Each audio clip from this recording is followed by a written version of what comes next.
akal tidak pernah dijadikan sumber.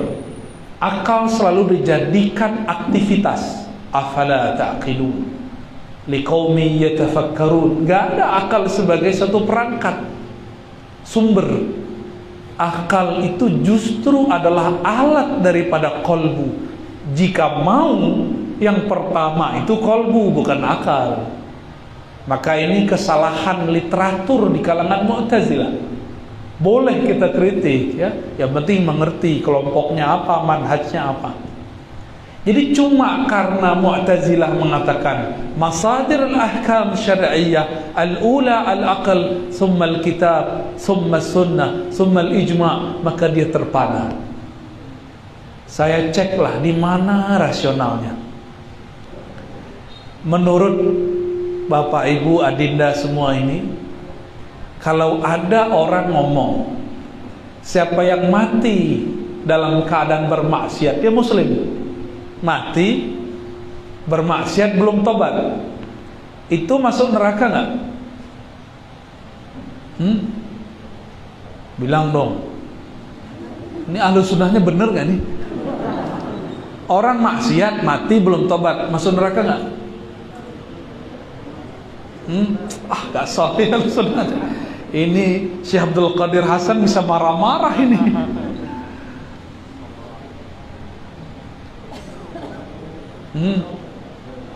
Yaghfiru liman yasha, wa yu'adzibu man yasha. Itu jawabnya. Allah dapat menyiksa yang Dia kehendaki. Allah juga dapat mengampuni yang Dia kehendaki. Suka-suka Allah. Kan ada iman di dalam kolbunya. Itu yang benar. Allah boleh nggak dipaksa? Kalau ada orang maksiat terus mati belum tobat, akal kita kan bilang, wah harusnya disiksa dulu nih.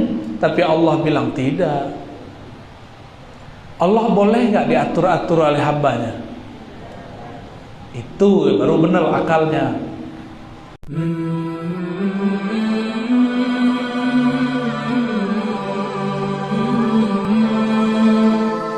Mihnatil Quran, isbir ala mihnatil Quran.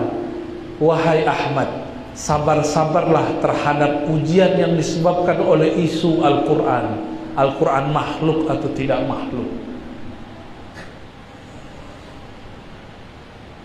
Akhirnya benar, 14 tahun setelah itu Imam Ahmad disidang oleh Ma'mun, disidang oleh Mu'tasim, oleh Wathiq.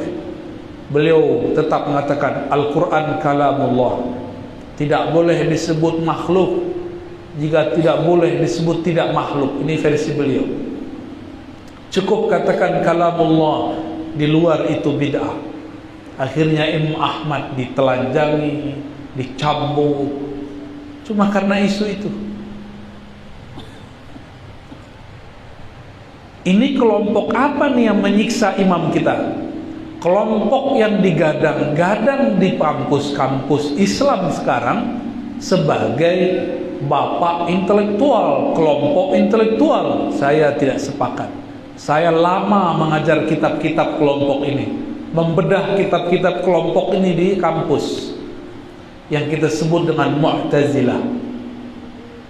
Kelompok Mu'tazilah ini tidak seperti yang dikatakan orang, tidak seperti yang dikatakan oleh guru dari guru-guru saya. Itu keliru beliau. Prof. Harun Nasution pun keliru, apalagi dosen-dosen biasa. Karena kemampuan baca kitab orang sekarang memang terbatas. Orang nggak berani baca langsung kitabnya Mu'tazilah. Apa kitab Mu'tazilah yang menjadi panduan? Namanya Syarh Usulil Khamsah. Ditulis oleh Al-Qadhi Abdul Jabbar. Di situ Harun Nasution, beliau terpana cuma di bagian depan, tapi tidak memperhatikan bagian tengah dan akhirnya. Bahwa Mu'tazilah itu kelompok rasional. Kenapa? Karena hukum mereka bersumber dari 4. Ini versi Prof. Harun Nasution. Ini yang saya kritisi. Ciri-ciri murid sukses bisa kritisi gurunya dengan adab, ya. Tanpa mengurangi takzim dan cinta saya kepada Prof. Harun Nasution, saya harus kritisi ini. Ada 4 sumber hukum Islam, tapi berbeda dengan Ahlus Sunnah. Beda nomor pertama sama nomor 4. Menurut Mu'tazilah, yang pertama sumber hukum itu akal. Disinilah terpana Harun Nasution. Oh, ini di kelompok rasional ini, mengedepankan akal.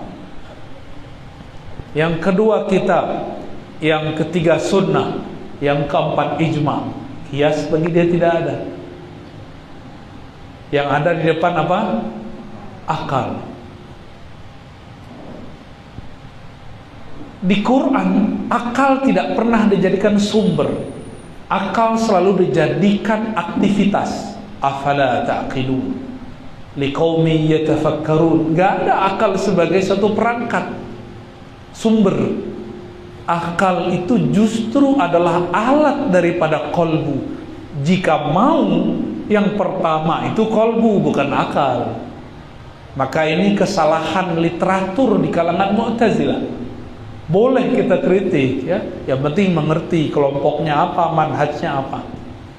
Jadi cuma karena Mu'tazilah mengatakan masadir al-ahkam syar'iyyah al-ula al-aql, thumma al-kitab, thumma sunnah, thumma al-ijma', maka dia terpana. Saya ceklah di mana rasionalnya. Menurut Bapak Ibu Adinda semua ini, kalau ada orang ngomong siapa yang mati dalam keadaan bermaksiat, dia muslim, mati bermaksiat belum tobat, itu masuk neraka nggak? Bilang dong. Ini Ahlus Sunnahnya bener nggak nih? Orang maksiat mati belum tobat masuk neraka nggak? Gak soal Ahlus Sunnah. Ini Syekh Abdul Qadir Hasan bisa marah-marah ini.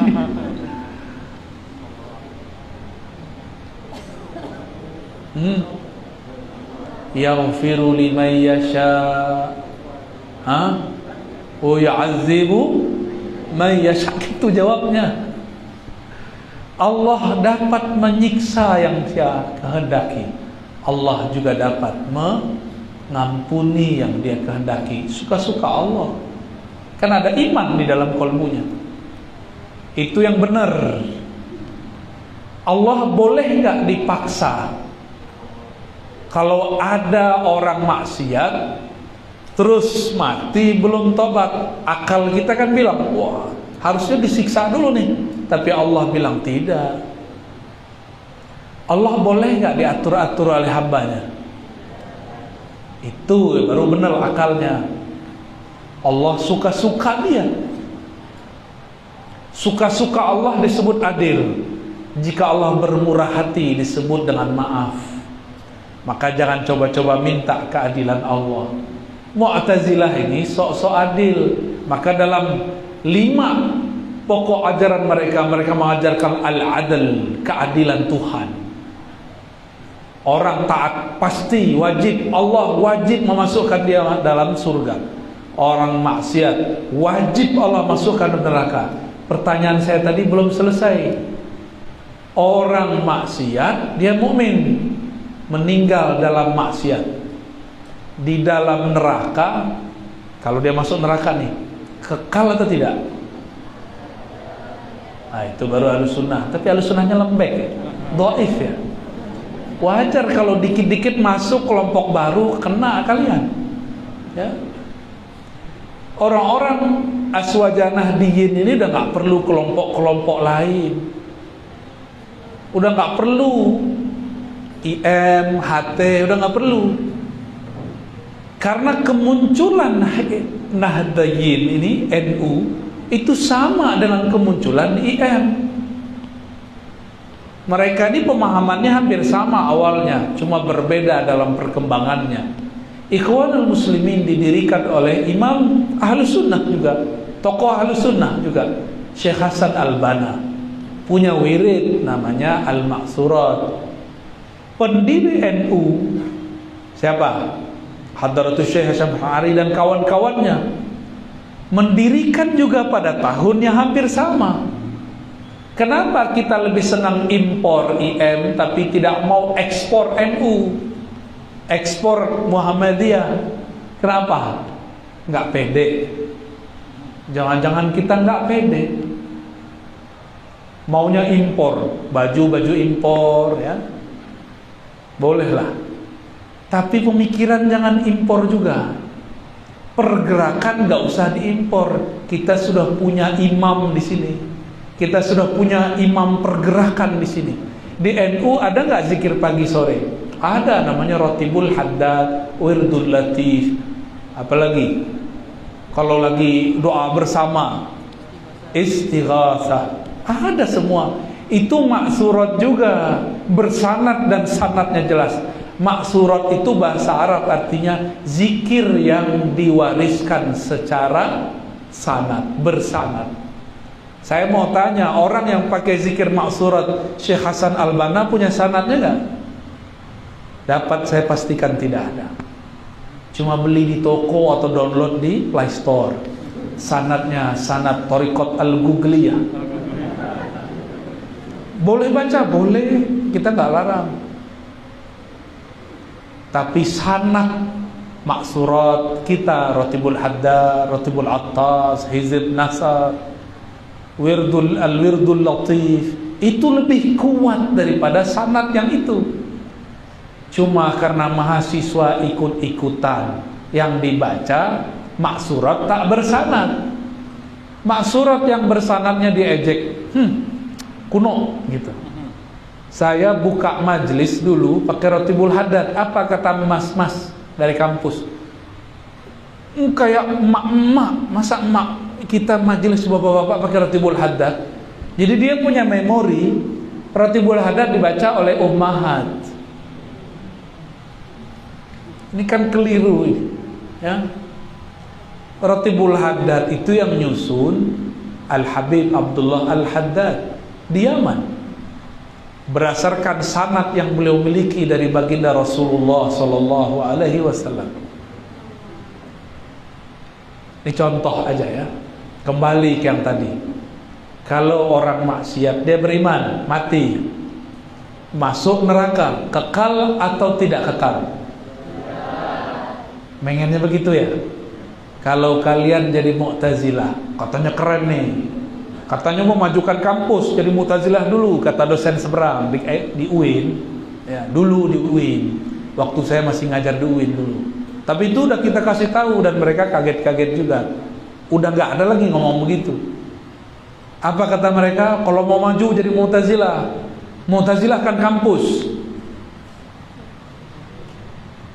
Kita kasih pertanyaan kayak tadi, kamu maksiat, kamu maksum nggak? Terjaga dari dosa nggak? Enggak.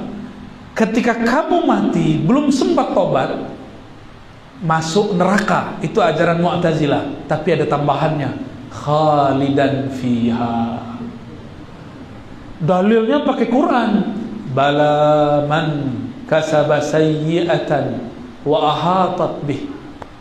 Itu surah Al-Baqarah itu. Siapa yang melakukan maksiat, keburukan, ya, lalu meliputi dia dan mati, maka dia kekal dalam neraka. Kayak gitu masuk akal gak? Ajaran begitu rasional gak? Orang masih beriman kok kekal di neraka? Maka menurut hemat saya, Mu'tazilah ini lebih ekstrim dari Khawarij. Khawarij jelas orang dengan maksiat bagi dia bukan mukmin. Bukan juga, kalau Mu'tazilah tidak mukmin, tidak kafir, disebut manzilah baina manzilatain. Manzilah itu artinya status, bukan antara neraka dan surga. Ini dosennya PA itu, ya. Jadi dia salah faham, tidak bisa membedakan manzil dengan manzilah. Kalau manzil maina manzilain, tempat antara dua tempat, antara surga dan neraka. Kalau manzilah, status, tidak disebut mukmin karena dia maksiat. tidak disebut kafir, di qalbunya masih ada iman. Ini kata Mu'tazilah. Maka disebutlah fasik. Jadi fasik versi Mu'tazilah itu beda dengan fasik versi Ahlus Sunnah. Nah, ini harus diperjelas. Beda dengan Khawarij. Beda coblosan kafir. Beda nyoblos 01, 02 kafir. Beda partai kafir. Beda ideologi kafir. Apalagi maksiat, itu kafir. Maka menurut kelompok Khawarij, pelaku maksiat kafir, kekal di neraka. Wajar. Mu'tazilah bilang apa? Pelaku maksiat tidak mukmin, tidak kafir. Namanya fasik, tapi sama-sama kekal di neraka. 11-12 ya? Kayak gitu masuk akal nggak? Model begitu rasional nggak? Mau nggak kampus di Mu'tazilah kan? Nggak usah ya. Itu kitab Mu'tazilah 1 semester, 2 semester kita bedah di kampus. Ya setebal inilah. Dulu terakhir yang membedah itu Profesor Dr. Harun Nasution. Lalu datanglah kita bedah ulang. Ya. Tapi masih banyak juga yang salah paham ya. Masih yang mungkin karena hijab tidak mau membaca. Lalu mandang saya ini masih bocah kecil ya. Mereka profesor doktor, kan profesor dulu, sekarang belum tentu profesornya terjamin ya. Maka benarlah itu pemerintah kita ada namanya apa istilahnya akreditasi profesor ya. Jadi profesor pun juga ada sertifikatnya, disertifikasi, dicek ulang kualitasnya. Jika tidak memenuhi syarat, dia gelarnya profesor tapi tidak dapat tunjangan. Itu cara bangun menjaga kualitas. Baik. Ini dari sisi pemikiran. Jadi saya berharap para dosen bacalah kitab-kitab begitu. Jangan lagi taklid kepada orang yang keliru memetakan pemikiran Mu'tazilah ya. Di sisi lain, ini bagian akhir yang mau saya sampaikan. Dulu debatnya sama Mu'tazilah, Khawarij. Sekarang pemikiran Mu'tazilah itu sudah merambat dan berubah wajah, bernama dengan liberal. Kita boleh sebut neoliberal. Tapi liberal ini lebih kufur dari Mu'tazilah. Karena liberal ini mau main-main ayat dan mengejek hadis-hadis Nabi. Sama dengan Mu'tazilah lama. Mu'tazilah lama ngejek Abu Hurairah. Buka kitab-kitab Mu'tazilah, mereka bahkan memfasikkan sebagian besar sahabat Nabi yang ikut konflik dalam perangan Siffin. Itu fasik bagi mereka. Jadi jangan heran kalau nanti ada kiai ngajar di kampus lalu ngata-ngatain Abu Hurairah. Jangan heran. Itu pengaruh produk lama itu. Produk Prof. Harun Nasution itu. Ya, yang disebar kemana-mana. Nah, saya paham apa sanad pemikiran mereka, sanad fikrahnya. Ya. Paham maksudnya? Jangan sebut nama ya. Semoga beliau cepat juga merujuk kembali, karena ini berbahaya. Belum tentu juga jadi wali, udah berani ngata-ngatain Abu Hurairah. Yang boleh canda itu wali sama wali ya. Sahabat sama sahabat canda, gak apa-apa. Kalau enggak kita ini bisa runtuh amal kita. Ada yang berbahaya. Bukan hanya neoliberal. Kalau neoliberal ini yang jadi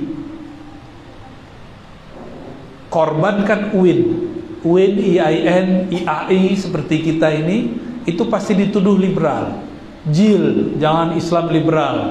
Bahkan banyak orang-orang yang jahil,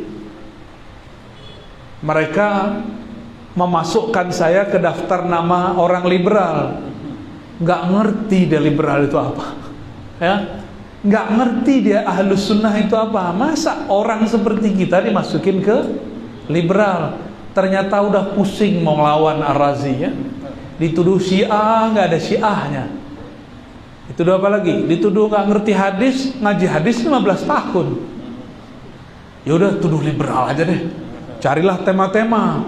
Kebetulan saya ini memberikan hukum mengucapkan selamat Natal itu dua. Boleh ada haram, ada halal, ada mamnu, ada ghair mamnu. Sesuai dengan fatwa yang berkembang di kalangan ulama Ahlus Sunnah. Saudi mengharamkan karena dasar akidah. Jika kita meyakini kelahiran Tuhan, kafir. Sedangkan di Darul Ifta Mesir dan ulama Azhar, ulama Hadramaut, para habaib di sana, jika kita mengucapkan selamat Natal karena keyakinan Nabi Isa bin Maryam lahir, maka tidak kafir. Ini dua aja bedanya. Sama-sama mengucapkan selamat. Kita menjelaskan begitu disebut liberal. Kalau begitu sudah banyaklah ulama disebut liberal. Ulama Azhar liberal, habaib di Hadramaut liberal, ya. Dosen-dosen kita ini liberal juga kayaknya ya. Selamat liberal Pak dosen. Sembarangan buat label liberal. Yang paling lucu, Ar-Razi tamat UIN liberal. Lah, JIL, Jaringan Islam Liberal, itu yang buat bukan tamatan UIN. Itu orang yang kuliahnya di Lipia. Tahu Lipia? Mahat bin Suud yang ada di Mampang. Namanya Gus Ulin Absar Abdallah, anak Kiai NU. Ya, kuliah di Lipia. Mungkin jadi tawahhaba juga sebentar. Tasallafa wa tawahhaba, tahu nggak? Lalu kayaknya udah mulai berubah, buat JIL, Jaringan Islam Liberal. Ya saya kan bukan tamatan situ juga. Saya juga bukan temannya Ulil. Saya nggak kenal dengan beliau. Cuma ada kawan saya, teman beliau. Kawan dulu ngajar di kampus. Kawan kita juga sudah berubah. Ulil udah ngajar hikam, Pak. Ulil itu udah baca Ihya Ulumuddin. Dia sudah meninggalkan JIL. Ini orang baru mau ngejil-jil dia. Lama-lama nanti jadi gel. Kelompok yang nuduh ini masuk ke mahasiswa melalui pergerakan-pergerakan. Hati-hati ya. Melalui halakoh-halakoh.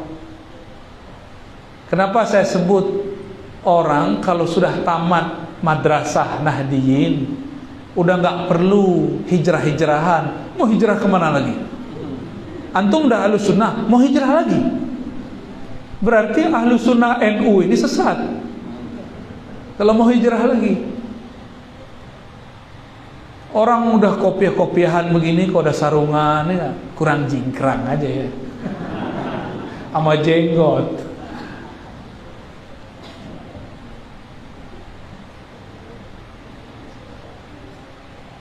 Ini jangan dilarang cadar di kampus ya. Karena saya ketemu guru-guru saya, santriwatinya banyak bercadar. Cuma memang di Jawa sebagian diidentikan cadar itu dengan kelompok yang tadi saya cerita.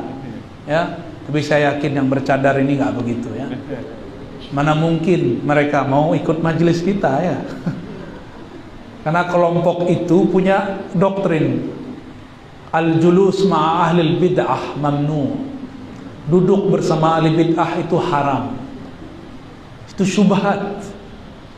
Makanya mereka gak mau ngaji sama kita, gak mau dengerin. Karena sekali denger tersesat di jalan yang benar.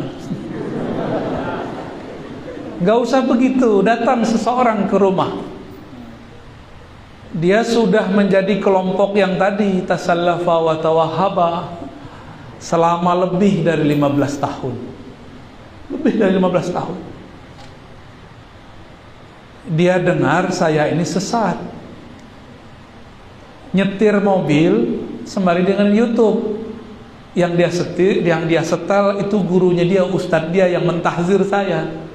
Tapi karena YouTube-nya otomatis jalan terus, pindahlah videonya kepada Ar-Razi.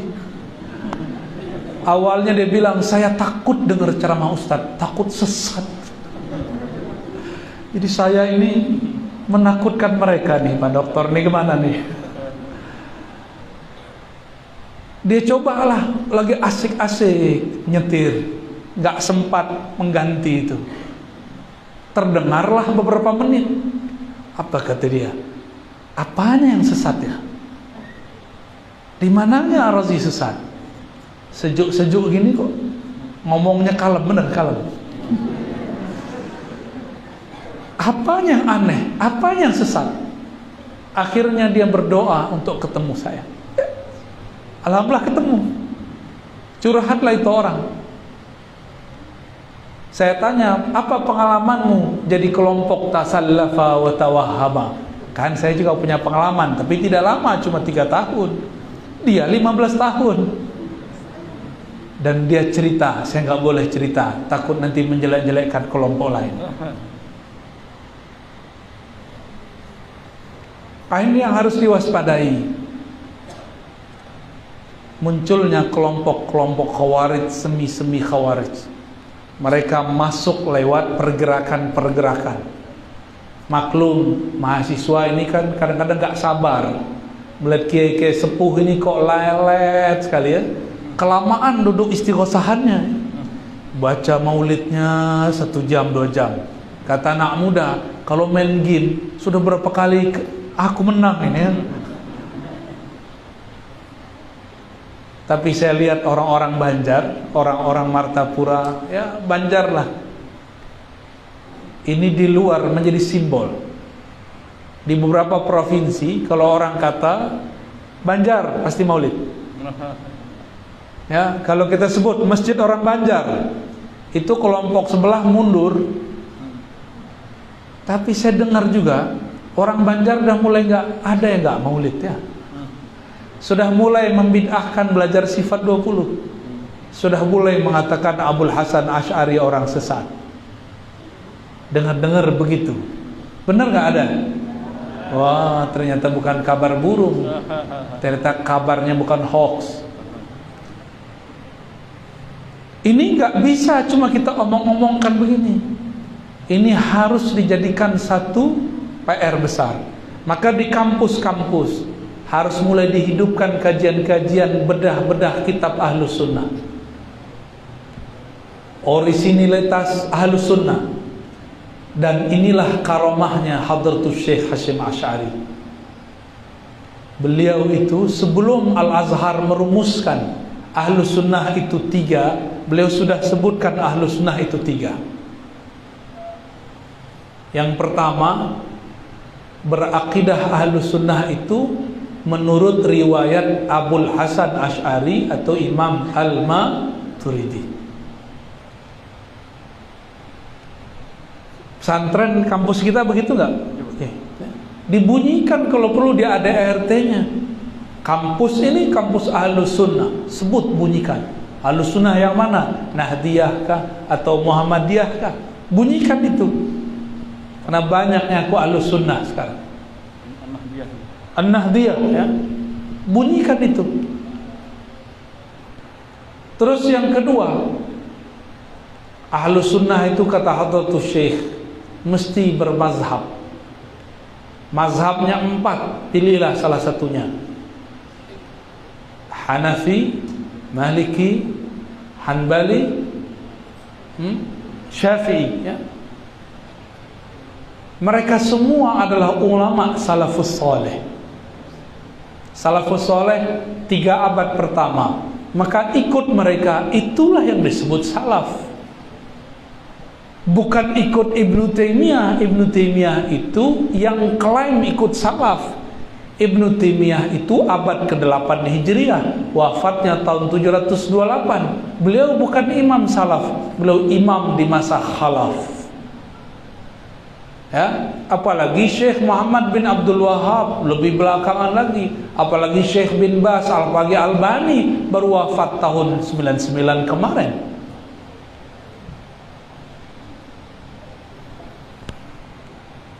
maka kita mesti bermazhab. Jadi ciri-ciri kelompok, ini perlu diwaspadai ini pada adik-adik mahasiswa. Kelompok yang menyimpang itu, ekstrim itu, mereka anti mazhab. Apa kata mereka? Tidak boleh ikut mazhab, karena mereka salah faham. Dikira ikut mazhab itu ikut selain Allah dan Rasulnya. Dan saya heran sekali, ada tamat Madinah ngomong begini, jika Syafi'i beda dengan Nabi, kita ikut Nabi. Bisa Pak bayangin, Imam Syafi'i beda sama Nabi? Orang Bahlul nggak ngomong begitu? Itu Doktor Bahlul ngomong begitu kalau ada.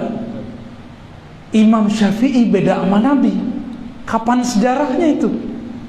Bahkan dia mengatakan, jika ada sahabat beda dengan Nabi, maka kita ikut Nabi. Dia membayangkan ada sahabat membelot dari Nabi.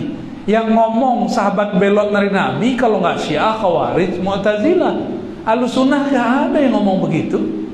Ngakunya ikut salafus saleh, lalu mengatakan jika sahabat beda dengan Nabi, jika Imam Syafi'i beda dengan Nabi, itu salaf semua, bro. Ya. Oh, kalau sama dia pakai akhi, itu salaf semua ya akhi. Baru sahih. Ada logika begitu. Itu logika iblis. Bawa nama Rasul lagi, ya Allah. Bisa nggak antum bayangkan Imam Syafi'i beda sama Nabi itu gimana? Terpikir nggak? Mungkin nggak selevel Syafi'i menyalahi ajaran Nabi? Tak mungkin. Imam Bukhari berguru kepada murid Syafi'i, itu ngomong, ma amiltu syai'an illa a'dadtu inda rabbi hujjatan. Tidaklah aku beramal sesuatu kecuali aku persiapkan di hadapan Allah hujahnya. Itu baru cucu murid Imam Syafi'i, apalagi Imam Syafi'i, apalagi sahabat Rasul sallallahu alaihi wasallam. Ada logika begitu sekarang. Itu logika anti mazhab. Karena pikiran mereka yang perlu diikuti cuma Rasulullah dan cukup langsung ke Rasulullah. Saya tanya itu orang, ya, sebagian pengikutnya saya tanya, gimana cara ikut Rasulullah langsung? Jawabannya apa? Inilah yang paling konyol. Buka Sahih Bukhari, Ustaz. Lah Imam Bukhari pengarang Sahih Al-Bukhari. Jadi menurut dia, kalau mau ikut Rasul, jangan ikut Syafi'i, ikut Bukhari. Yang ketawa udah ngerti, yang dia masih loading. Maksudnya apa ini?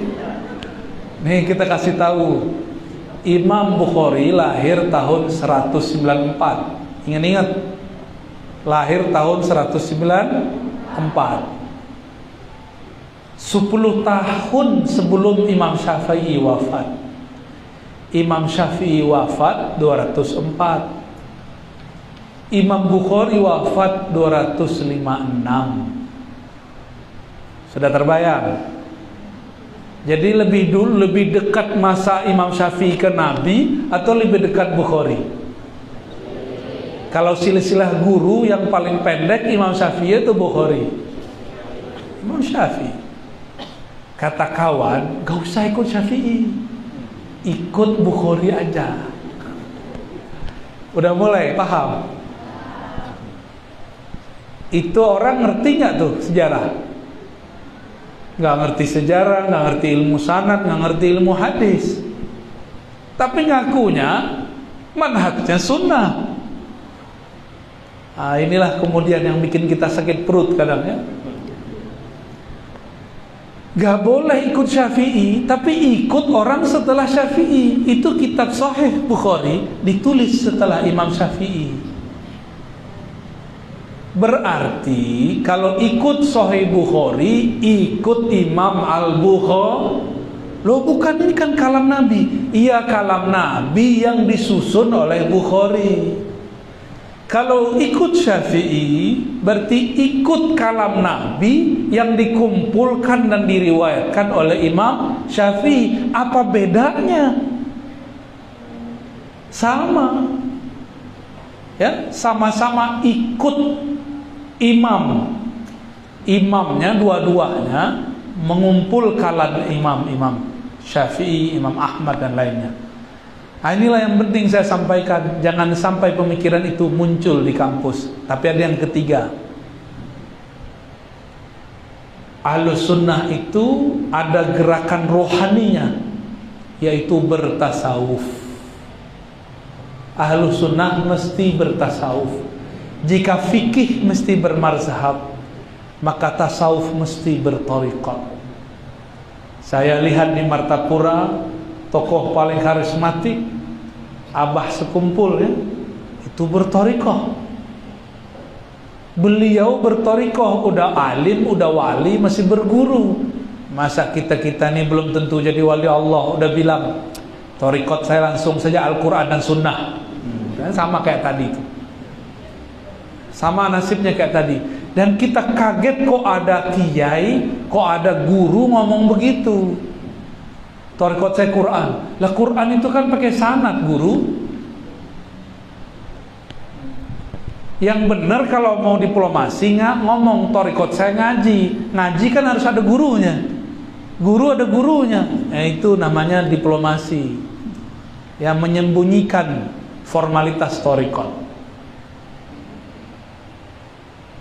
Maka saya menganjurkan kepada adinda para mahasiswa, begitu juga sahabat-sahabat, rekan-rekan dosen, jangan lupa berthariqah.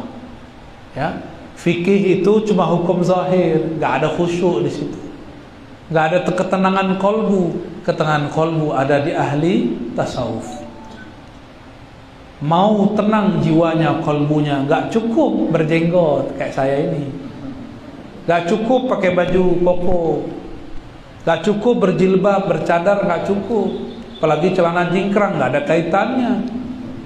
Kalau mau hati tenang, belajar zikir. Zikir itu dimiliki tekniknya oleh ahli-ahli zikir. Mereka lah ahli thariqah. Yang hadir malam tadi, Tuan Guru Wildan mengijazahkan sanad riwayat talqin. Saya pun kemudian malu kalau tidak mengijazahkan thariqat talqin. Akhirnya kita ijazahkan malam tadi dan kita talqinkan, kita bimbing. Yang ikut malam tadi silakan diamalkan. Yang belum, tunggu nasibnya beruntung ya. Ini 3 dikatakan ditulis oleh Syekh Hasyim Asy'ari sebelum kemerdekaan. 2016 ulama Al-Azhar buat seminar berhari-hari di Chechnya. Diundang 200-an ulama. Hasilnya sama. Manhum ahlus sunnah. Ahlus sunnah ada 3 tadi. Coba disebutkan. Pertama, ahlus sunnah itu Asy'ariyah, Maturidiyah. 2, bermazhab. 3, bertasawuf. Tasawufnya mesti berthariqat. Minimal thariqat Imam Junaid, thariqat Imam Ghazali. Gitu ya. Kira-kira ini yang mesti dijaga oleh mahasiswa. Maka kalau ikut suatu pergerakan, pastikan pergerakan ini menganut yang 3 itu. Jika tidak, sudahlah, tinggalkan aja. Ikut aliran yang sudah jelas, biar perjuangan kita jelas ya. Wallahu a'lam bishawab wa sallallahu ala Muhammad. Ada diskusi? Oke. Ya, silakan kalau ada pertanyaan. Waduh, banyak sekali nih. Silakan dipilih nih.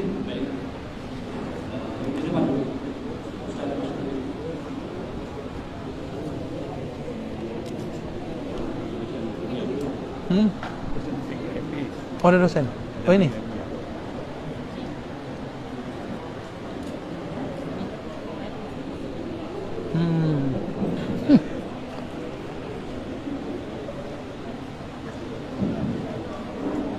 Assalamualaikum warahmatullahi wabarakatuh. Salam. Perkenalkan, nama saya Mas Udin dari Fakultas Tarbiyah Institut Agama Islam Darussalam Martapura. Menarik apa yang Buya sampaikan pada hari ini, dan kami selaku jamaah dari Tabayatu Buyutuban itu patut berbangga karena melengkapi ada orang-orang intelektual yang melengkapi thariqat YouTubiah tadi. Alhamdulillah. Karena sebagaimana kita ketahui seperti yang Buya sampaikan tadi, Ahlus Sunnah wal Jamaah ini terdiri dari 3 poin. Yang pertama tadi Asy'ariyah Maturidiyah, mazhab dalam fikih, kemudian bertasawuf. Nah, penelitian daripada Syekh Abdurrahman As-Sulami, hampir 1000 saya meneliti, kata beliau, tidak ada orang-orang yang tasawuf itu ahlul bid'ah.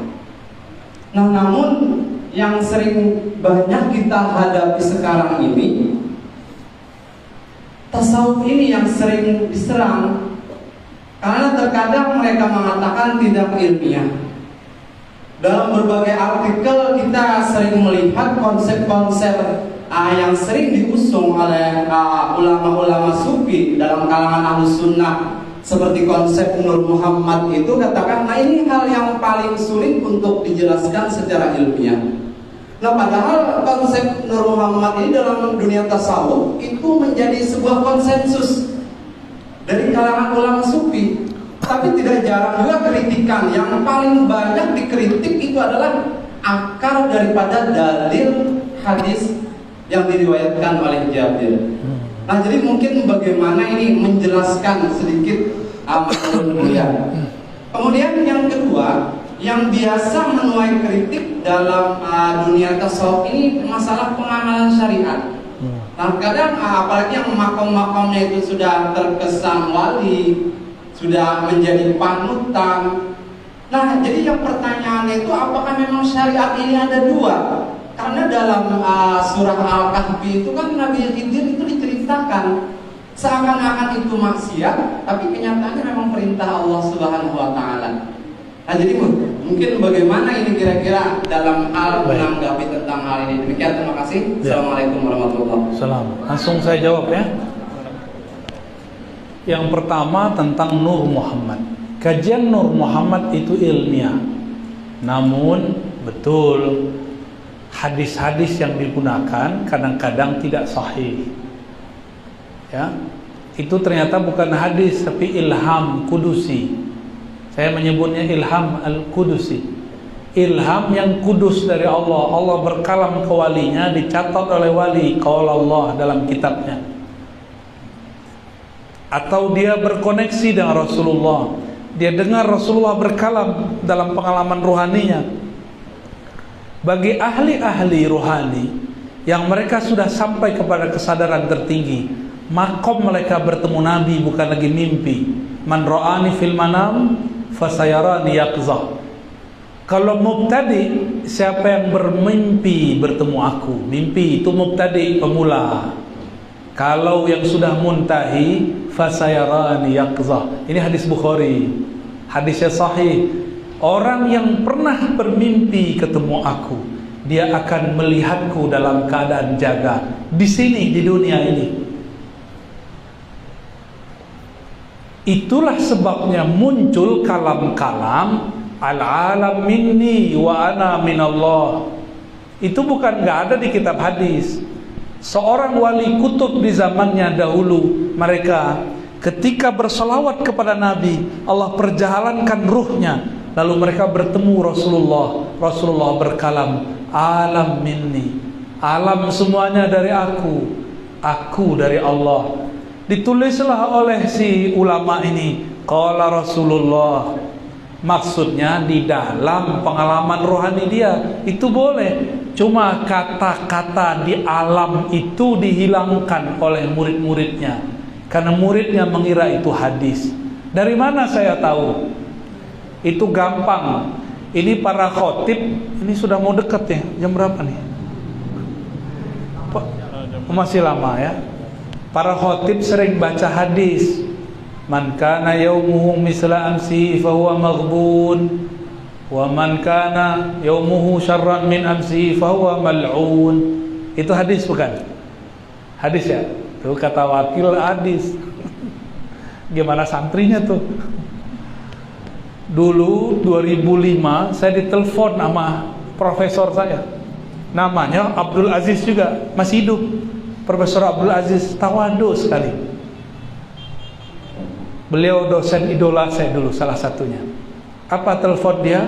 Ar-Razi, katanya engkau ini santri hadis ya? Wah, cuma ngaji baca-baca aja, Prof. Udahlah, jangan sok-sok tawaduk, ternyungsep. Saya mau tanya, tolong carikan, itu hadis atau bukan? Siapa yang hari ini sama seperti kemarin maghbun? Apa arti maghbun? Khasara, rugi. Siapa yang hari ini lebih buruk dari kemarin, mal'un, dia terlaknat. Kebetulan saya emang hobi mencari hadis-hadis populer yang tidak ada sumbernya. Langsung saya jawab, oh itu Prof, itu mimpi daripada seorang imam, namanya Abdul Aziz bin Rawad. Tulis. Yang punya catatan tulis. Antum gak akan hafal ini. Ya. Ini kajian saya 15 tahun. Ya udah, nanti dia rekamannya ditulis ya. Gaya-gayaan ngaji nggak pakai catatan. Maaf, saya canda ya. Dulu temannya Pak Rektor kita, itu rektornya UIN sekarang, Bu siapa deh? Bu Amani. Itu kalau ada mahasiswa nggak bawa catatan, bisa-bisa pulpennya terbang itu. Itu bahasa kiasnya. Bisa-bisa dimarahin dari awal masuk kelas sampai akhir. Kawan Pak Rektor, kawan beliau itu harus buat catatan kalau seminar atau lagi kelas ya. Karena hafalan antum ini udah kena micin, tau micin. Ya. Dengar sekarang nanti lupa. Kata kawan, tenang, ada Thariqah Yataba, Yatubu, Al-Yutubiyah. Qayyidul ilma bil kitabah ya, saran saya begitu. Kuatkan dengan nulis.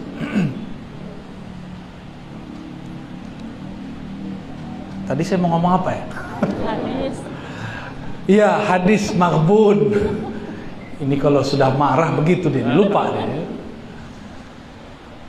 Lalu saya jawab, Prof, itu kata-kata dari Abdul Aziz bin Rawad. Apa kata dia? Ra'aitun Nabiyya sallallahu alaihi wasallam fil manam. Aku bertemu Nabi dalam tidur. Qala, beliau bersabda, man kana yaumuhu misla amsihi fahuwa maghbun, wa man kana yaumuhu syarran min amsihi fahuwa mal'un. Jadi kalimat apa yang hilang? Ra'aitun Nabiyya sallallahu alaihi wasallam fil manam. Hilang kalimat aku melihat Nabi dalam mimpi. Langsung dikatakan Nabi bersabda. Salah muridnya. Ya. Sama itu ya. Ungkapan-ungkapan tadi itu bukan dalil menurut ahli hadis, tapi itu dalil menurut ahli ma'rifat. Kalau kita diperjalankan ke masa yang sama, kepada kondisi yang sama, kita akan mendengar kalam yang sama. Al-alam minni wa ana minallah, kuntu kadzan makhfiyan fa ahbabtu an u'rafa, sampai akhir kalam. Saya menyebutnya ilham kudusi. Ya, nanti ada buku tentang itu, tenang. Tentang ma'rifatullah, isinya ma'rifat Nur Muhammad. Insya Allah. Kapan selesainya wallahu alam. Ini masih jalan-jalan aja nih. Bagaimana dengan hadis awwalu ma khalaqallahu nura nabiyyika ya Jabir? Yang pertama Allah ciptakan nur Nabi engkau wahai Jabir. Ini riwayat ketemu dalam Musannaf Abdul Razzaq yang mengatakan itu Imam Suyuti. Masalahnya manuskrip makhtutat daripada Musannaf Abdul Razzaq. Abdul Razzaq ini guru daripada Imam Ahmad semasa dengan Imam Syafi'i. Makhtutatnya, tulisan tangannya sekarang sudah tidak ketemu lengkap, sehingga kita tidak ketemu lafaz itu, hanya didapatkan dalam risalah Imam Suyuti. Barangkali di zaman Imam Suyuti manuskripnya, tulisan tangannya masih lengkap, tapi karena masa-masa hilang, habis, halaman itu hilang, atau ada orang jahil yang merobek menghancurkannya. Jadi itu dulu pernah ada, tapi nggak usah khawatir, saya punya hadis yang lain ya. Tenang. Antum mau hadis Nur Muhammad berapa saya kasih ya. Dalam hadis Imam Hakim, Allah berkalam kepada Nabi Adam, "Hai Adam, kamu tahu dari mana Muhammad?" Itu hadisnya sahih menurut Imam Hakim. Lalu Nabi Adam mengatakan, "Ya Rabb, aku lihat namamu di aras." Setelah itu ada nama Muhammad Rasulullah. Lalu Nabi Adam diingatkan oleh Allah, "Ya Adam, laula Muhammad ma khalaqtuka." Kalau bukan karena Muhammad, di situ artinya nur. Kalau bukan karena nur Muhammad, aku tidak ciptakan engkau. Itulah dalil paling sahih mengenai kata nur Muhammad atau Muhammad. Lalu yang lebih sahih lagi, riwayat Imam Tirmizi. Hadis itu ada 6 kitab yang masyhur, Bukhari, Muslim, Abu Daud, Tirmizi. Berarti ini yang keempat. Beliau ini murid Imam Bukhari. Imam Tirmizi yarwi an Abi Hurairah.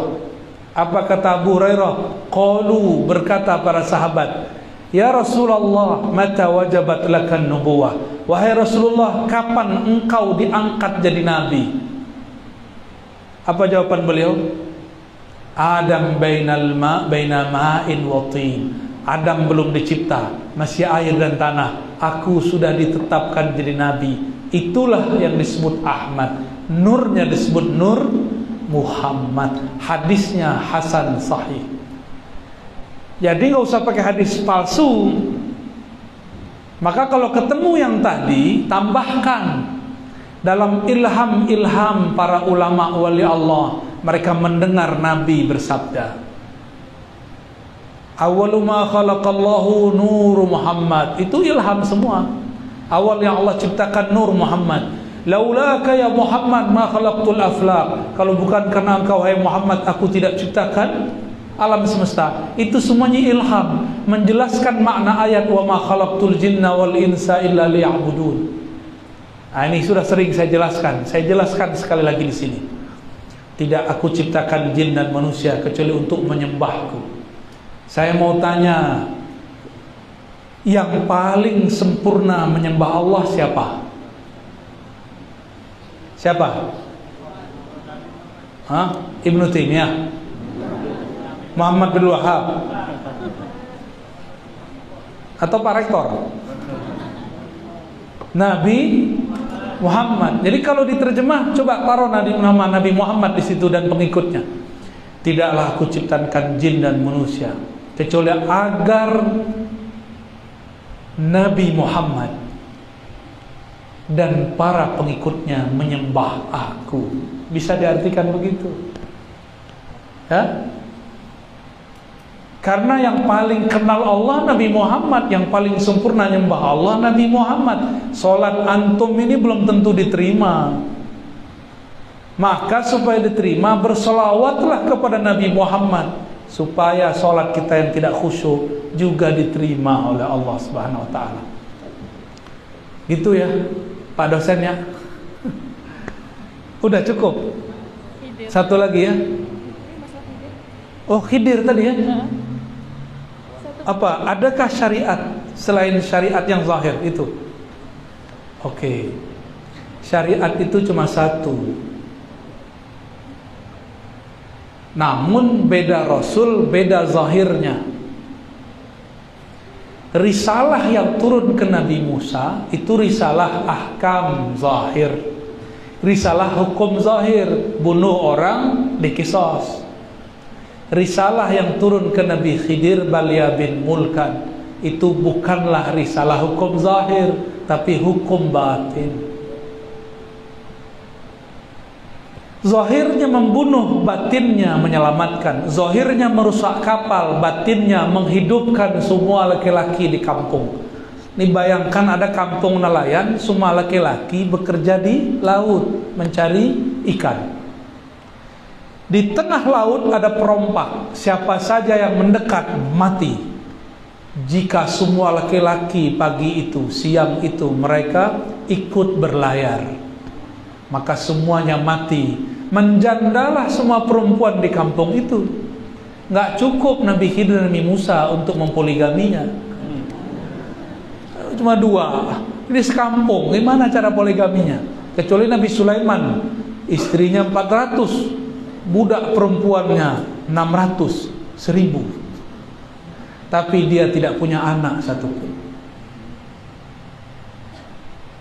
Nabi Khidir merusak kapal supaya selamat orang. Apa pesannya? Jika engkau melihat ada orang berbuat salah, jangan langsung hukumi dia salah. Jika engkau melihat pemaksiat, jangan tuduh dia fasik. Begitu juga jika engkau melihat ada orang taat, jangan langsung katakan dia wali Allah. Siapa tahu ada hukum di balik hukum. Syariat tetap satu, cuma turunnya ke nabi-nabi berbeda. Sempurnanya pada Nabi Muhammad sallallahu alaihi wasallam. Dan tidak ada namanya wali, orang tarekat, bertasawuf, tidak bersyariat, tidak ada. Kalau orang belajar ma'rifatullah tidak sholat, saya ketemu. Cuma dia tidak ingkar sholat, itu yang penting. Yang tidak boleh itu ingkar, ngomong sudah gak wajib sholat, saya sudah kenal Allah, untuk apa lagi sujud dan rukun. Kalau orang begitu langsung hukumnya kafir ziddiq. Ini kita lagi jalan, ada orang mabuk-mabuk gak sholat subuh, kita boleh gak langsung bilang dia kafir? Gak boleh. Kalau ada orang gak sholat subuh, kita berhusnuzon dulu, mungkin dia masih malas. Kalau kita tanya, kenapa kamu tidak sholat subuh? Dia bilang, sholat subuh, hari gini masih ada subuh, kafir dia. Dan saya ketemu orang-orang yang benar kenal Allah, secara zahir orang lihat tidak sholat. Syak murid-muridnya. Apa yang terjadi? Dia duduk-duduk depan musola, ngerokok-ngerokok. Datang jamaah, Pak Haji, sholatlah Pak Haji. Pak Haji diajak sholat, nggak salah. Yang jamaah ini masuk, orang sudah qomat, tahu-tahu ya si jamaah ini semangat di belakang imam. Imamnya yang tadi duduk di depan, dia bingung. Ini yang di depan siapa yang asli ini? Gimana kira-kira? Itu makomnya Uwais Al-Qarni. Makanya Uwais Al-Qarni dalam ilmu tasawuf masuk golongan sahabat. Dalam ilmu hadis disebut tabi'i mukhadram. Karena Uwais Al-Qarni secara rohani ketemu Nabi. Fisik jaga, lagi jaga, begini ketemu. Nabi kenal Uwais, apa kata Nabi? Ya Umar, ya Ali, kalau engkau hidup panjang umur, mintalah doa istighfar kepada orang ini. Karena ternyata Umar sama Ali sering tengkar. Ini sahabatnya sering tengkar. Ini Pak Wakil ini sering tengkar nih. Gitu ya. Jadi tidak ada wali Allah ingkar syariat. Kalau terlihat oleh antum gak bersyariat, mungkin kita su'uzon. Gak usahlah ya.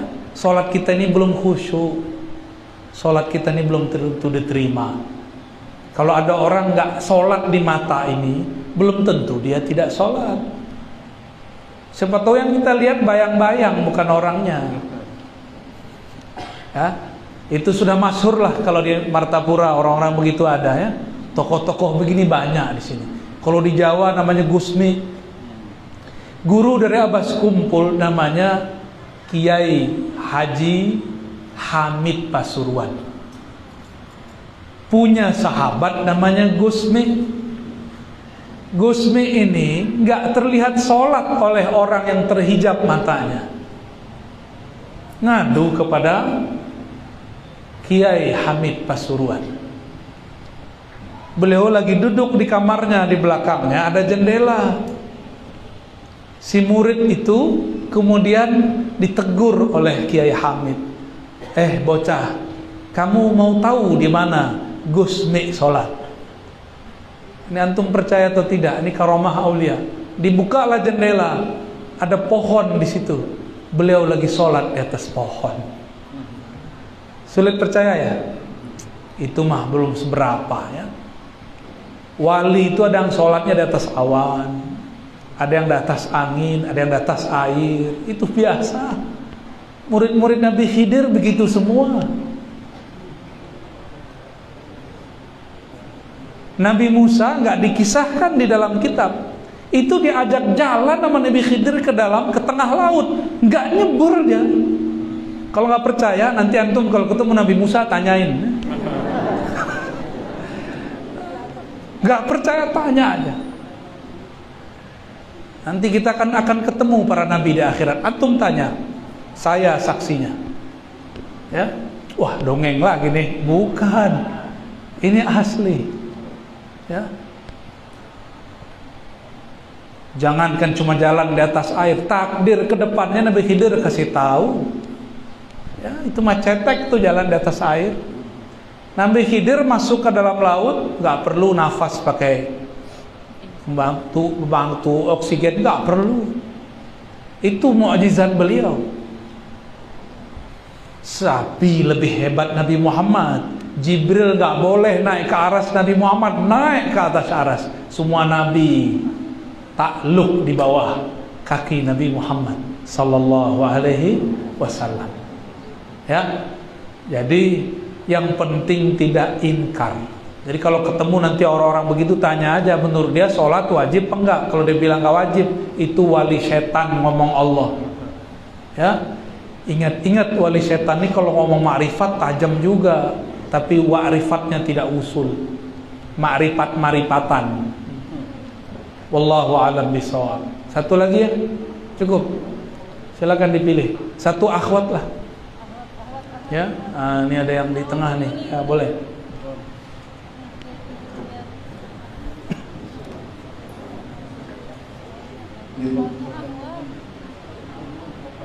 Itu perempuan.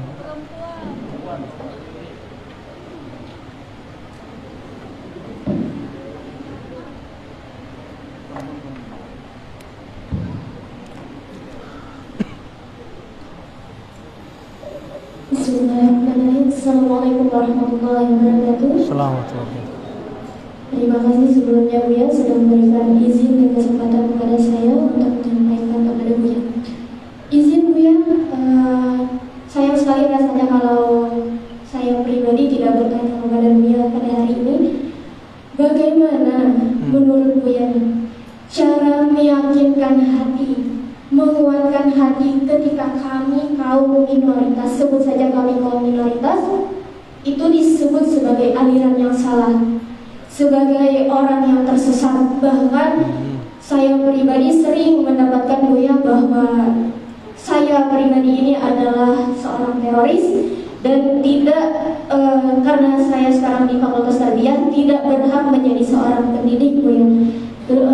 Bagaimana menurut Buya caranya untuk menguatkan hati? Terima kasih. Assalamualaikum warahmatullahi wabarakatuh. Alhamdulillah. Ini suara hati nih Pak Wakil. Orang kita ini belum terbiasa melihat adinda bercadar. Dan kebanyakan bercadar yang di framing teroris. Akhir kena imbas lah. Ya. Lalu bagaimana caranya? Ya sudah, hadiri majelis maulid.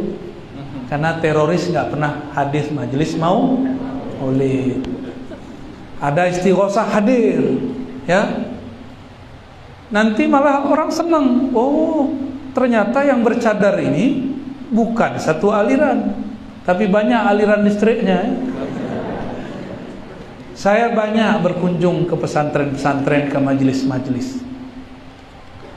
Banyak majelis Ahlus Sunnah, Asy'ariyah, Maturidiyah, bertarikot Sufi, bermazhab Syafi'i. Itu santriwatinya bercadar. Cuma sayang, karena memang di pusat itu yang bawa bom bunuh diri dulu bercadar. Maka dosen-dosen itu agak horor, takut dibom lagi ngaji, lagi kuliah. Mohon dimaklumi ya, Dek ya. Sesekali mungkin perlu berimprovisasi, pakai masker mirip cadar. Ya, berimprovisasi bolehlah.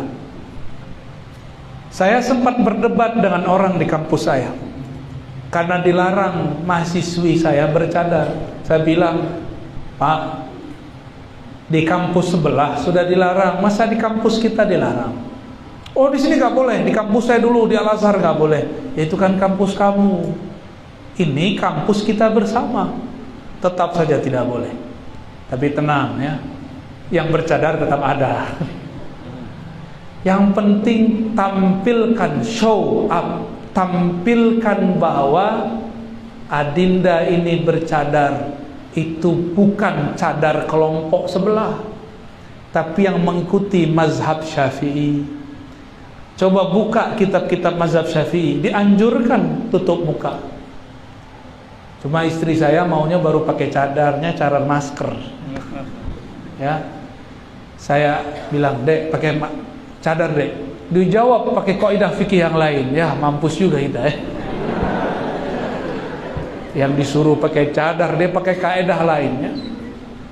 Terserahnya Adinda mungkin pakai kaidah yang lain. Guru saya namanya Syekh Taufik bin Muhammad Sa'id Ramadan Al-Buti. Semua putrinya bercadar. Apa kata beliau? Aku ingin membantu kalian para cowok-cowok jomblo dan cowok-cowok yang gak jomblo matanya jelalatan supaya ghaddul basor. Mau dilihat matanya doang kan pusing juga kita, Pak. Tapi sahabat beliau di Mesir, Syekh Ali Jum'ah, walaupun tidak sahabat dekat, anaknya semuanya perempuan dan tidak bercadar, sama-sama bermazhab Syafi'i. Itu pilihan saja ya, itu pilihan. Semoga nanti ada pesantren-pesantren Ahlus Sunnah wal Jamaah yang mulai mensyiarkan itu sebagian ya, mulai membolehkan ya, kalau saya senang Pak lihat di Malaysia sudah biasa, di Kuala Lumpur itu ibu kota sudah biasa kita lihat perempuan bercadar, di Pekanbaru sudah biasa, di Medan baru di pesantren-pesantren, di Jawa ada pesantren apa tuh suci ya benar, Santen Suci namanya. Itu perempuan bercadar ya, di Jawa Timur banyak perempuan bercadar dan mereka nahdiyin. Ya, mereka nahdiyin, Ahlus Sunnah.